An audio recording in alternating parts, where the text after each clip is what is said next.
ditumpuk ke dalam. Tumpuk lagi. Jadi ini nama petinya erong namanya, yang sedikit tua ini. Erong. Erong.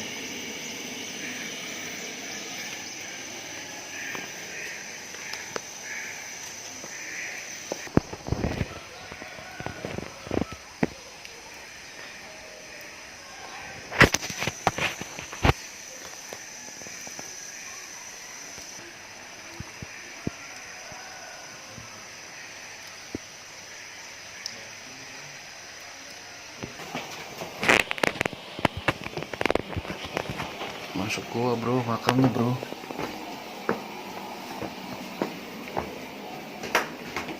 Nah, kalau buahnya ini kan terbentuk secara alami, jadi tinggal digunakan sebagai kuburan. Oh, tinggal dimasukkan saja ya, Ya. Pak? Jadi cara pengukuran mereka hanya diselipkan di sela-sela batu atau mereka ditumpuk seperti yang di atas sana, Pak. Mana, Pak? Gitu. Jadi kalau satu kelompok seperti itu khusus untuk satu keluarga inti. Keluarga inti. Iya. Jadi mereka memang sudah dikelompokkan tempatnya supaya keluarganya mudah untuk memperhatikannya. Ya, tapi harus selalu pakai peti, Pak. Iya. Jadi menurut mereka pohon itu sebagai pelanjut kehidupan mereka. Ini ada satu keluarga lagi di situ, Pak, satu keluarga inti lagi.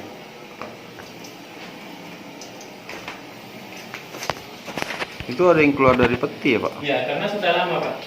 Makanya mereka dikelompokkan tempatnya supaya keluarga mudah untuk memperhatikannya. Jadi kalau ada yang laku petinya seperti itu sebenarnya keluarga boleh mengganti petinya baru. boleh.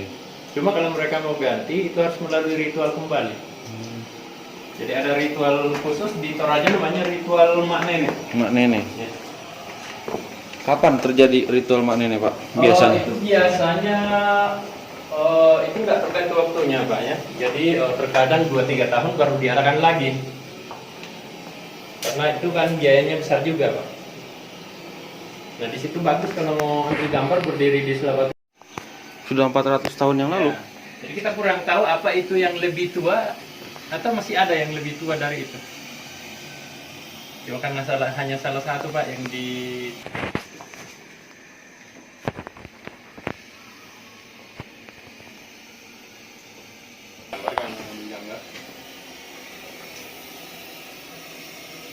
Ini cuma sampai sini aja, Pak? Iya, yang terisi dengan mayat-mayatnya, Pak. Kalau yang ke dalam sana itu sebenarnya jauh, cuma dalamnya kosong. Juga jalannya kecil.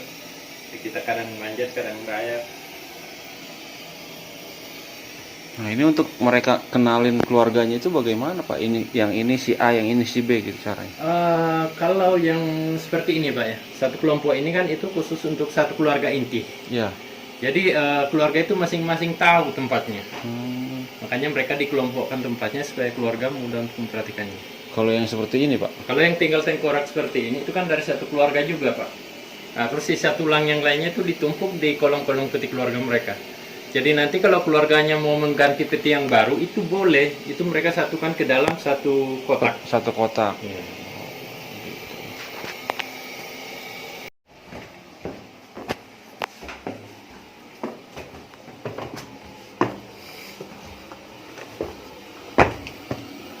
Nah ini ada yang sudah terbuka, sudah kelihatan tengkoraknya itu masih ada rambutnya. Jadi ini ada banyak rokok, koin, itu merupakan sesajen dari keluarga yang datang ke kunjung. Jadi seperti inilah yang boleh diganti petinya kalau keluarganya mau ganti peti. Oh, ini boleh diganti petinya, Pak? Harus melalui ritual lagi.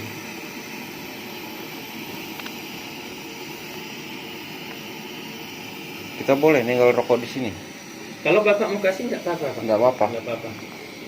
Dibakar atau tidak? Oh enggak. Nggak usah, Nanti salah. aja terbakar. Kan Jadi ini rokok-rokok ini memang kebanyakan dari keluarga, Pak. dari keluarga. Nah, cuma kalau ada pengunjung yang mau kasih, enggak masalah. Nggak Tapi masalah. itu dari niat aja, itu enggak dipaksakan, Pak. Iya.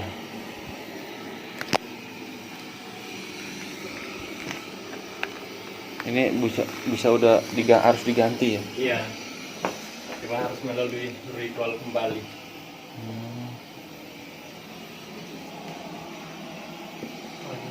Nah seperti ini, Pak, ini baru-baru Ini baru-baru diganti. diganti petinya 2018 tahun kemarin.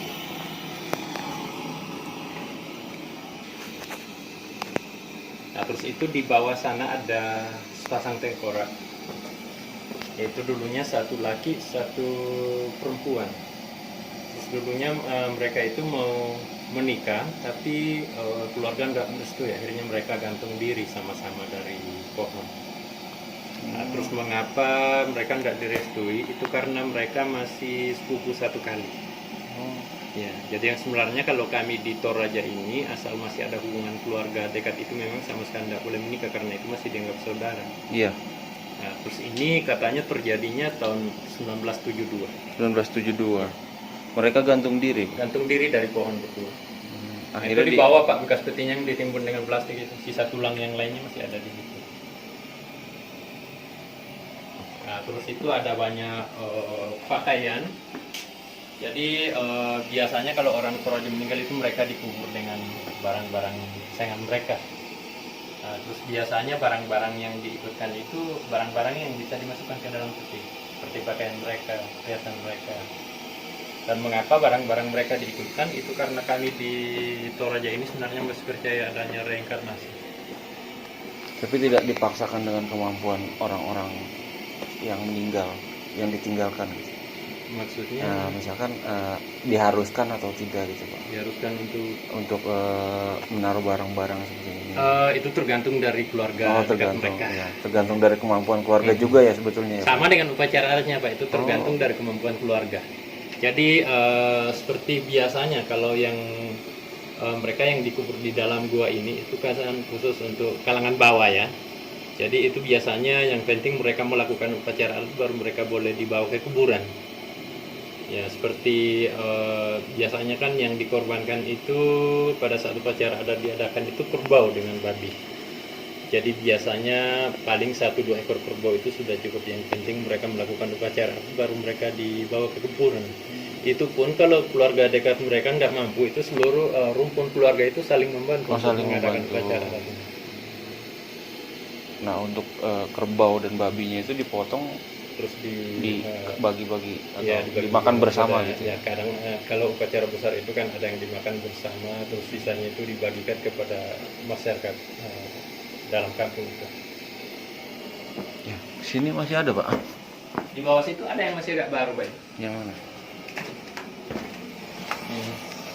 Ini ada sekitar 5 bulan yang lalu dimasukkan. Oh ini? Ya, cuma meninggalnya sudah lama. Oh meninggalnya sudah lama. Ya, karena biasanya kalau kami di Toraja itu kalau ada yang meninggal itu mainnya disimpan di rumah dulu.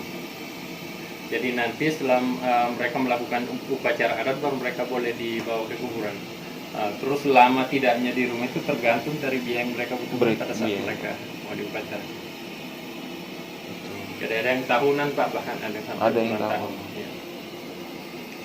Nah itu diawetkan sama mereka. Diawetkan. Kalau yang sekarang itu mereka diinjeksi pakai formalin. Oh iya, formalin. Nah, terus dulunya katanya sebelum ada formalin itu mereka dibalsam. Ramuannya terbuat dari daun, akar dengan asam. Lebih bagus balsam sebetulnya. Cuma katanya Pak yang pakai ramuan itu kalau memang pas dapat ramuan itu yang biasanya jadi mumi. Oh. Nah terus ke sana Pak ini ada jalan tembus sebenarnya ke gua yang satunya. Cuma kalau tembus harus merayap sekitar 25 meter. Merayap kayak gini? Iya, merayap ke dalam Pak. Coba lihat dulu. Kalau Bapak mau ke sana nanti diantar. Cuma risikonya harus kotor Pak. Nah kalau nggak mau lewat sini kita bisa kembali nanti masuknya dari pintu depan. Nah kembali saja Pak. Dari Bapak. Nanti dengkulnya nggak kuat. Tapi di warga-warga masih ada Pak yang simpan mayat Pak? Sekarang. Oh sampai sekarang kuburannya ini masih digunakan Pak. Oh. Terakhir penguburan di sini 2 bulan yang lalu ada di gua yang satunya. Enggak, yang di rumah-rumah itu masih ada simpan mayat mereka? Masih banyak Pak. Masih banyak? Ya. Kita boleh lihat itu Pak? Sebenarnya boleh aja Pak. Tergantung dari keluarga. Ya, itu biasanya kalau kita mau lihat kan ya kita bisa minta permisi sama yang menunggu. Ya. Boleh. Cuma kalau di sekitar yang dekat-dekat sini nggak ada. Nggak ada.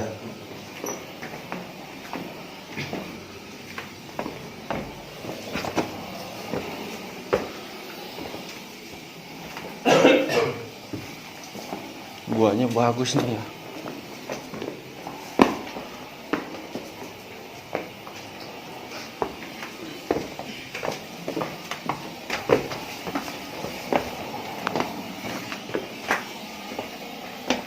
Ini yang ditaruh di sini agamanya apa, Pak? Mereka yang dimasukkan ke dalam sini Pak itu mereka yang Nasrani dengan yang masih menganut kepercayaan dulu. Oh gitu. Ya, jadi kepercayaan dulu di sini itu namanya Aluk Todolo, itu semacam animis. Nah, kalau yang di luar-luar gini kenapa ini, Pak? Itu sebenarnya tempatnya di atas Pak itu, bukan kuburan semua di atas. Cuman jatuh dari atas, jadi untuk mengembalikan ke tempat semula itu harus melalui ritual, makanya diamankan aja di situ.